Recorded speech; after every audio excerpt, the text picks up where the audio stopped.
Assalamualaikum warahmatullahi wabarakatuh. Bismillahirrahmanirrahim. Rabbi shrah li sadri wa yassir li amri wahlul 'uqdatam min lisani yafqahu qawli.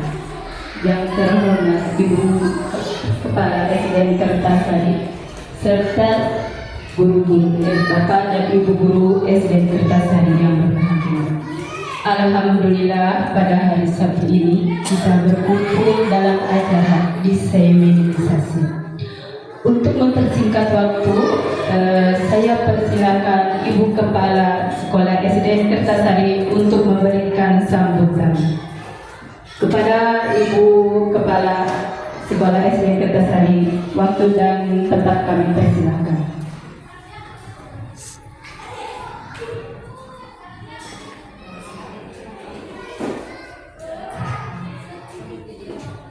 Assalamualaikum warahmatullahi wabarakatuh.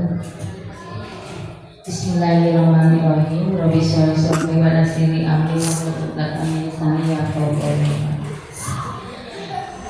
Ibu Bapak Dewan Guru yang saya hormati, Ibu Bapak Guru yang saya hormati, alhamdulillah pada hari ini kita dapat melaksanakan diseminasi untuk CGP, yaitu Ibu Popon Solihat di SDN Kertasari. Pertama-tama kemarin kita panjatkan puji syukur kehadirat Allah Subhanahu Wa Taala. Tak lupa salawat serta salam semoga tercurah limpahkan kepada Nabi kita Nabi Muhammad SAW. Untuk hari ini mudah-mudahan kegiatan diseminasi CGP Angkatan laksanakan berjalan dengan lancar dan mohon disimak Ibu dan Bapak karena CPP ini merupakan program dari pemerintah yang tentunya kita semua juga ikut terlibat di dalamnya untuk mensukseskan pendidikan dan mensukseskan program pendidikan yaitu kurikulum merdeka yang sekarang itu programnya sudah tahap ke-24 ya, yang regen yaitu MPLS, dan program CGP itu merupakan program yang ke-5 dalam program kurikulum merdeka. Baik, mungkin itu saja Ibu dan Bapak sambutan dari saya. Mudah-mudahan Ibu Popon Solihat melaksanakan kegiatan berjalan dengan lancar. Amin ya rabbal alamin. Assalamualaikum warahmatullahi wabarakatuh.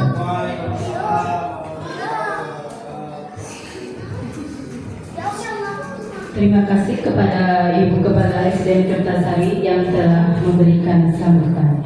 Untuk selanjutnya langsung saja saya akan membahas materi tentang budaya positif yang merupakan materi dari modul 1.4 dalam pendidikan guru penggerak.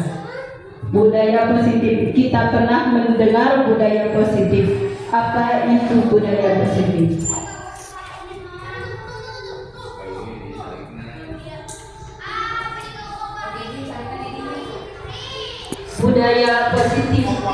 Budaya positif merupakan perwujudan dari nilai kebajikan universal. Sekarang mungkin Bapak dan Ibu guru sudah mengenal nilai kebajikan universal. Nilai-nilai kebajikan universal yaitu nilai-nilai moral yang berlaku secara umum di semua tempat dan semua zaman. Jadi nilai-nilai moral itu berlaku, misalkan di sini di Kertasari berlaku, di tempat lain juga berlaku. Misalkan tentang kemanusiaan, di Kertasari kemanusiaannya sama seperti itu nilainya, dan di tempat lain juga sama. Jadi itu yang disebut nilai-nilai kebajikan universal. Selanjutnya, nah ini contoh-contoh nilai kebajikan universal. Bahkan dalam P5 atau dalam profil pelajar Pancasila itu juga termasuk nilai-nilai kebajikan universal. Ada beriman, bertakwa kepada Tuhan Yang Maha Esa, dan berakhlak mulia, berkebinekaan global, bergotong royong, kreatif, mandiri, rasa hormat, bernalar kritis, integritas, empati, komitmen, kerjasama, hormat dan santun, toleransi, dermawan, integritas, bijaksana, keadilan, dan sebagainya. Karena nilai-nilai kebajikan universal itu sangatlah banyak, jadi banyak sekali ya. Jadi yang di sini cuma disebutkan segitu. Untuk selanjutnya, nah, dalam konsep budaya positif ada konsep inti, yaitu paradigma perubahan belajar, disiplin positif, teori motivasi, posisi kontrol guru, kebutuhan dasar manusia, restitusi keyakinan kelas. Itu konsep inti dalam budaya positif. Paradigma perubahan belajar. Setiap orang itu punya kontrol atau kendali atas dirinya sendiri. Begitu juga murid, ketika murid mematuhi guru, sesungguhnya dia sedang membuka kontrolnya untuk kita. Sebagai contoh, A mengepalkan tangan dan B mencoba dengan segala cara dengan merayu atau membujuk supaya A membuka kepala tangan. Jika A tidak membuka kontrolnya untuk B, dia tidak akan membuka kepala tangan. Jadi itu salah satu contoh teori kontrol ya. Jadi ada seorang yang mengepalkan tangannya, yang lain mencoba merayu supaya yang si A itu membuka kepala tangan. Tapi ketika si A tidak mau membuka, walaupun dibujuk apapun, si A tidak akan membuka. Itu salah satu contoh dari teori kontrol. Dalam psikiater, dalam pendidik, Dr. William Glasser dalam kontrol teori yang kemudian hari berkembang dan dinamakan choice theory, merumuskan beberapa miskonsepsi. Miskonsepsi itu kesalahpahaman atau salah persepsi ya tentang makna kontrol. Yang pertama, ilusi guru mengontrol murid. Sesungguhnya si guru itu tidak bisa mengontrol murid, karena murid itu dalam teori kontrol punya kontrol terhadap dirinya. Ketika murid mau menuruti apa yang diperintahkan guru, si murid itu sedang membuka kontrolnya terhadap guru. Yang kedua, ilusi bahwa semua penguatan positif efektif dan bermanfaat. Kadang-kadang ilusi penguatan positif itu tidak selalu bermanfaat, kadang hanya bersifat sementara untuk siswa itu sendiri, karena mungkin tidak ada dorongan atau motivasi dari dalam. Cuma ketika waktu dimotivasi saja dia melakukan, di lain waktu dia tidak melakukannya. Yang ketiga, ilusi bahwa kritik dapat membuat orang merasa bersalah, dapat mengeluarkan karakter. Nah, itu juga miskonsepsi atau persepsi yang salah, bahwa kritik membuat orang bersalah, dapat mengeluarkan karakter. Pada sesungguhnya kritik itu dapat melemahkan karakter tersebut.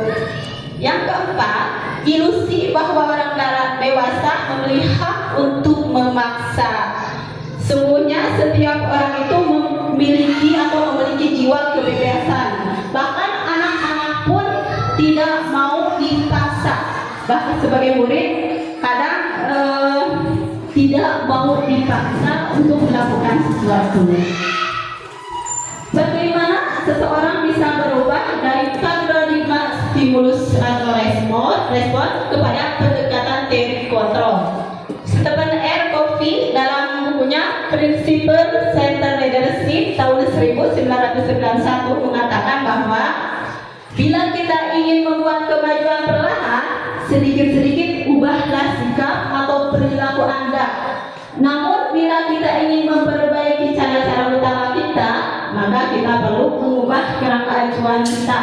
Ubahlah bagaimana Anda melihat dunia, bagaimana Anda berpikir tentang manusia. Ubahlah paradigma Anda, skema pemahaman dan penjelasan aspek-aspek tertentu tentang realitas. Paradigma itu pendekatan dari paradigma. Yang selanjutnya itu motivasi perilaku manusia.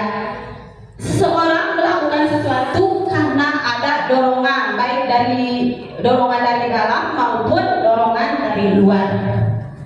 Nah, Diana Gosen dalam bukunya Restructuring School Discipline menyatakan ada 3 motivasi manusia, perilaku manusia.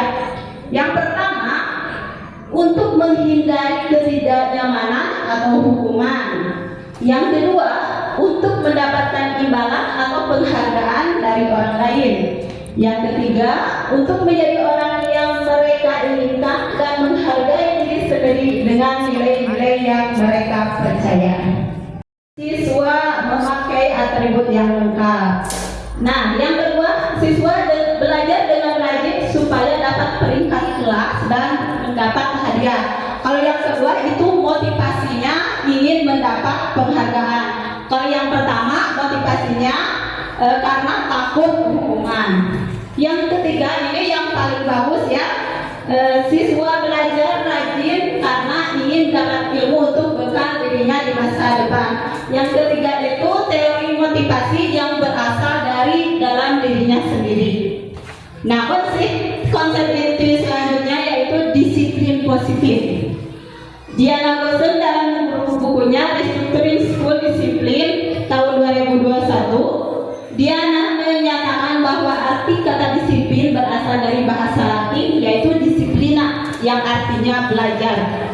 Kata disiplin juga berasal dari akar kata yang sama dengan disiplin, disciple atau murid atau pengikut. Untuk menjadi seorang murid atau pengikut, seorang harus paham betul alasan mengapa mereka mengikuti suatu aliran atau ajaran tertentu, sehingga motivasi yang terbangun adalah motivasi intrinsik bukan ekstrinsik. Nah, Ki Hajar Dewantoro menyatakan bahwa untuk mencapai kemerdekaan atau dalam konteks pendidikan kita saat ini, untuk menciptakan murid yang merdeka, syarat utamanya harus ada disiplin yang kuat. Disiplin yang dimaksud adalah disiplin diri yang memiliki motivasi internal. Jika kita tidak memiliki motivasi internal, maka kita memerlukan pihak lain untuk mendisiplinkan kita, atau motivasi eksternal karena berasal dari luar bukan dari dalam diri kita. Jadi dalam mendisiplinkan anak didik itu sebaiknya motivasi yang ada yaitu motivasi intrinsik. Jadi si siswa dengan secara sadar melaksanakan disiplin positif. Jadi bukan karena paksaan tersebut. Tapi jika tidak motivasinya tidak keluar, harus ada motivasi ekstrinsik atau motivasi dari luar. Sebagai contoh, siswa menerapkan disiplin positif seperti datang tepat waktu, menjaga kebersihan sekolah, sopan santun kepada guru, melaksanakan upacara, memakai seragam sekolah. Murid melaksanakannya dengan kesadaran yang muncul dari dalam diri murid. Nah, sebagai guru, Bapak Ibu guru harus mengetahui kebutuhan dasar manusia.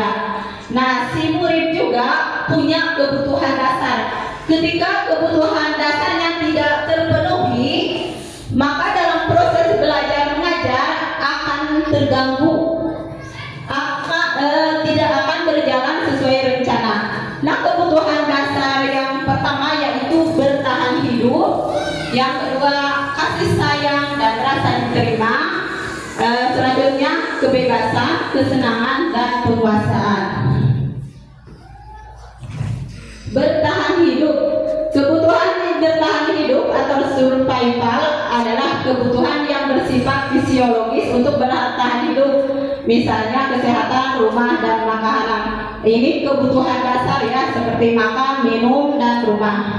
Yang kedua, kasih sayang dan rasa diterima atau kebutuhan untuk diterima. Kebutuhan ini dan 3 kebutuhan berikutnya adalah kebutuhan psikologis yang tadi fisiologis atau biologis ya. Yang selanjutnya psikologis. Kebutuhan untuk disayangi dan diterima meliputi kebutuhan akan hubungan dan koneksi sosial, kebutuhan untuk memberi dan menerima kasih sayang, dan kebutuhan untuk merasa menjadi bagian dari suatu kelompok. Seorang anak yang di rumahnya kekurangan kasih sayang, maka di sekolah akan mencari cara atau mencari masalah biasanya untuk mendapatkan kasih sayangnya.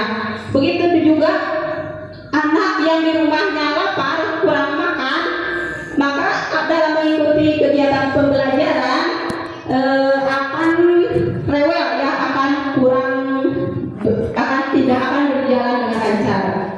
Yang ketiga, penguasaan, yaitu kebutuhan pengakuan atas kemampuan. Kebutuhan ini berhubungan dengan kekuatan untuk mencapai sesuatu, menjadi kompeten, menjadi terampil, diakui atas prestasi, dan keterampilan kita didengarkan dan memiliki rasa harga diri. Selanjutnya, kebutuhan akan kebebasan atau kebutuhan akan pilihan. Kebutuhan untuk bebas adalah kebutuhan akan kemandirian, otonomi, memiliki pilihan, dan mampu mengendalikan arah hidup seseorang. Selanjutnya, kesenangan atau kebutuhan untuk merasa senang. Kebutuhan akan kesenangan adalah kebutuhan untuk mencari kesenangan, bermain, dan tertawa. Sebagai contoh, tahun ini Dimas bergenap berusia 17 tahun. Ia senang sekali ketika ayahnya mulai mengajarkan cara menyetir mobil. Setiap akhir pekan ia berlatih menyetir. Ia terlihat senang sekali berlatih sampai akhirnya ia bisa menyetir mobil dengan baik dan lancar. Ketika ibunya bertanya pada Dimas apa yang membuat dia ingin bisa menyetir mobil, ketika jawaban Dimas adalah seperti ini, kebutuhan apa yang dia ingin penuhi? Nah, jawaban Dimas, itu kebutuhan tentang penguasaan ya. Biar bisa jalan-jalan naik mobil sama teman-temanku, itu kebutuhan kasih sayang dan diterima. Aku senang bisa pergi ke tempat-tempat yang aku suka, itu kebutuhannya kebebasan. Menyetir mobil itu seru, itu kebutuhan kesenangan. Nah, selanjutnya konsep inti tentang posisi kontrol guru. Yang pertama yaitu guru sebagai penghukum, yang kedua pembuat rasa bersalah, yang ketiga teman, yang keempat pemantau, yang kelima manajer. Penghukum. Seorang penghukum biasanya menggunakan hukuman fisik maupun verbal. Orang-orang yang menjalankan posisi penghukum senantiasa mengatakan bahwa sekolah memerlukan sistem atau alat yang dapat lebih menekan murid-murid lebih mendalam lagi. Guru-guru menerapkan posisi penghukum akan berkata biasanya keras ya sebagai penghukum, patuhi aturan saya, atau awas kamu jangan seperti itu, kamu selalu saja kalah, selalu yang terakhir selesai. Biasanya dengan nada yang tinggi, itu guru sebagai penghukum. Yang kedua, guru sebagai pembuat rasa bersalah. Pada posisi ini biasanya guru akan berkata lebih lembut. Pembuat rasa bersalah ini akan menggunakan keheningan yang buat orang lain merasa tidak nyaman, bersalah, atau rendah diri. Kata-kata yang akan keluar dengan lembut akan seperti, ibu sangat kecewa sekali dengan kamu. Berapa kali bapak harus memberitahu kamu ya? Gimana coba kalau orang tua kamu tahu kamu berbuat begini. Di posisi ini guru akan memiliki penilaian diri yang buruk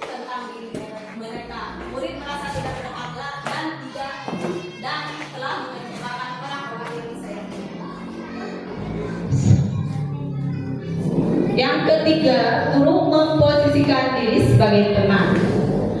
Dalam posisi ini, guru tidak akan menyakiti murid, namun akan tetap berupaya mengontrol murid melalui persuasi. Posisi teman pada guru bisa negatif ataupun positif. Positif di sini berupa hubungan yang baik dan terjalin antara guru dan murid. Guru di posisi teman menggunakan hubungan baik dan humor untuk mempengaruhi seseorang. Mereka akan berkata, ayo bantulah demi Bapak ya. Ayo tidak bantuan Bapak selama ini. Ya sudah, sekali ini tidak apa-apa. Nanti ibu bantu bereskan.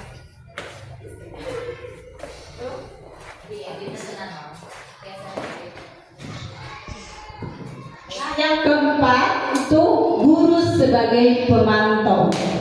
Memantau artinya mengawasi. Pada saat kita mengawasi, kita bertanggung jawab atas perilaku orang-orang yang kita awasi. Posisi pemantau berdasarkan pada peraturan dan konsekuensi. Dengan menggunakan sanksi atau konsekuensi, kita dapat memisahkan hubungan pribadi kita dengan murid.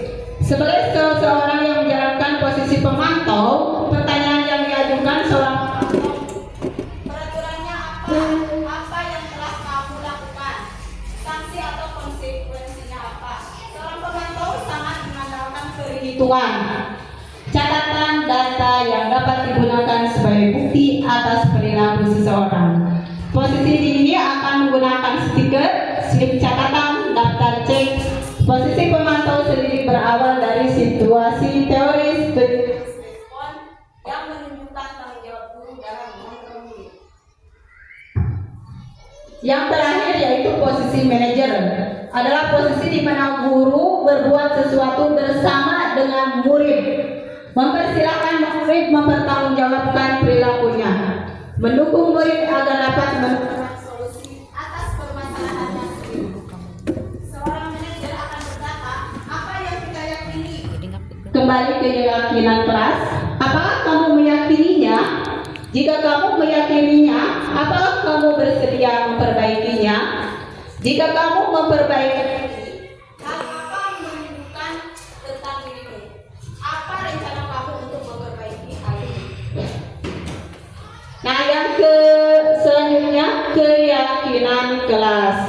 Mungkin di kelas Ibu pernah mengenal adanya tata tertib kelas. Kalau tata tertib kelas itu dibuat oleh sekolah atau oleh bapak ibu guru. Tapi keyakinan kelas ini dibuat bersama oleh murid dan guru untuk melaksanakan nilai-nilai perbaikan universal. Nah, prosedur pembentukan keyakinan kelas. Yang pertama, mempersilahkan warga sekolah atau murid-murid di sekolah atau kelas untuk bercurah. Jadi berdiskusi, misalkan begini, anak-anak, bagaimana kondisi kelas yang kalian suka itu? Nanti si murid menjawabnya. Pendapat tentang peraturan yang perlu disepakati di sekolah atau di kelas. Mencatat semua masukan para murid atau warga sekolah di papan tulis atau di kertas besar atau di kertas poster. Kemudian susun keyakinan kelas sesuai tersebut pembentukan keyakinan kelas. Gantilah kalimat-kalimat. Tinjau ulang kembali keyakinan kelas secara bersama-sama. Seharusnya setelah beberapa peraturan telah disatukan menjadi beberapa keyakinan, maka jumlah butir keyakinan kelas akan berkurang. Jadi dalam keyakinan kelas itu jangan terlalu banyak, bahkan murid bisa menghafalnya. Jadi kesepakatannya yang pendek-pendek saja supaya murid bisa melaksanakannya dengan penuh konsekuensi dan bertanggung jawab. Setelah keyakinan sekolah dibuat, maka semua warga kelas dipersilakan meninjau ulang dan menyetujuinya dengan menandatangani keyakinan kelas. Misalkan keyakinan kelas itu dibuat dalam karton, nanti semua murid boleh menandatanganinya atau cap jempol boleh ya. Jadi kesepakatan supaya mereka bertanggung jawab atas kesepakatan yang mereka buat. Keyakinan kelas selanjutnya diletakkan di kelas atau di tempat yang mudah dilihat oleh semua warga kelas. Jadi seperti tata tertib, keyakinan kelas juga ditempel di dinding kelas. Selanjutnya, nah ini contoh keyakinan kelas 5. Bertanggung jawab mengerjakan tugas piket, bersikap jujur, bersikap tenang saat pelajaran berlangsung, bersikap sopan dan menghormati guru, saling tolong menolong, hidup rukun dan teman. Kalau ini saya contohnya mengambil dari Google ya. Ini contoh keyakinan kelas. Jadi siswa membuat bersama-sama, kemudian dicurahkan dalam karton, ditulis dalam karton, kemudian ditandatangani atau dicap jempol. Untuk selanjutnya ada restitusi. Mungkin Bapak dan Ibu guru baru mengenal restitusi. Saya juga baru mengenal restitusi dalam pendidikan guru penggerak. Nah, restitusi ini adalah proses menciptakan kondisi bagi murid untuk memperbaiki kesalahan mereka sehingga mereka bisa kembali pada kelompok mereka dengan karakter yang lebih kuat. Gosen 2004. Yang kedua, restitusi juga adalah proses kolaboratif yang mengajarkan murid untuk mencari solusi untuk masalah dan membantu murid berpikir tentang orang seperti apa yang mereka inginkan. Bagaimana mereka harus memperlakukan orang lain. Gerson 1996. Nah, melalui pendekatan restitusi, ketika murid berbuat salah, guru akan menanggapi dengan mengajak murid berefleksi tentang apa yang dapat mereka lakukan untuk memperbaiki kesalahan mereka sehingga mereka menjadi pribadi yang lebih baik dan menghargai dirinya. Pendekatan restitusi tidak menguntungkan korban, tapi juga menguntungkan orang yang telah berbuat salah. Nah, kalau kita ketika siswa berbuat salah, mungkin yang pertama dihukum ya, atau yang kedua konsekuensi. Ketika kamu salah, maka kamu akan seperti ini. Tapi dalam restitusi itu siswa tidak dihakimi. Jadi siswa ditanya atau ditanya, kamu mengapa melakukan ini, kamu alasannya apa, itu restitusi. Untuk selanjutnya, ini ada tahapan segitiga restitusi. Yang pertama, menstabilkan identitas. Yang kedua, validasi tindakan yang salah. Yang ketiga, menanyakan keyakinan. Yang pertama yaitu menstabilkan identitas. Bagian dasar dari segitiga restitusi ini bertujuan untuk mengubah identitas anak dari orang yang gagal karena melakukan kesalahan menjadi orang yang sukses. Anak yang melanggar peraturan karena sedang mencari perhatian adalah anak yang sedang mengalami kegagalan. Contohnya kata-katanya seperti ini. Ibu tidak mencari siapa yang salah. Itu contoh menstabilkan identitasnya. Yang kedua, validasi tindakan yang salah. Restitusi ini tidak menyerang guru bicara kepada murid bahwa melanggar aturan adalah sikap yang baik. Tapi dalam restitusi, guru harus memahami alasannya, paham bahwa setiap orang pasti akan melakukan yang terbaik di waktu tertentu. Sebagai contoh, kamu melakukan tersebut pasti ada alasannya. Itu contoh validasi tindakan yang salah. Bukan membenarkan apa yang dilakukan murid, tapi mengubah menjadi sikap yang baik. Yang ketiga, menanyakan keyakinan. Ketika identitas sukses telah tercapai dalam langkah 1 dan langkah 2, maka anak akan siap untuk dihubungkan dengan nilai dan berpindah menjadi orang yang dia inginkan. Contoh kata-katanya seperti ini. Apakah yang kamu lakukan sesuai dengan kesepakatan kelas? Itu contoh. Sekarang ini contoh restitusi. Anto dan Dino sedang bermain bersama di lapangan basket dan tiba-tiba terlibat dalam sebuah pertengkaran adu mulut. Dino pun menjadi emosi dan mengadakan kontak fisik, menarik meja Anto dengan kasar sampai 3 kancingnya terlepas. Pada saat itu guru piket langsung melerai mereka dan membawa mereka ke ruang kepala sekolah. Ibu Suti sebagai kepala sekolah berupaya menenangkan keduanya, terutama Dino. Dino, sepertinya kamu saat ini sedang marah sekali. Mendengar itu, Dino pun mengalir bercerita tentang kekesalan hatinya. Ibu Suti pun melanjutkan bahwa membuat kesalahan adalah hal manusiawi. Nah, itu yang pertama, menstabilkan identitas ya. Dan bahwa mempertahankan diri adalah hal yang penting.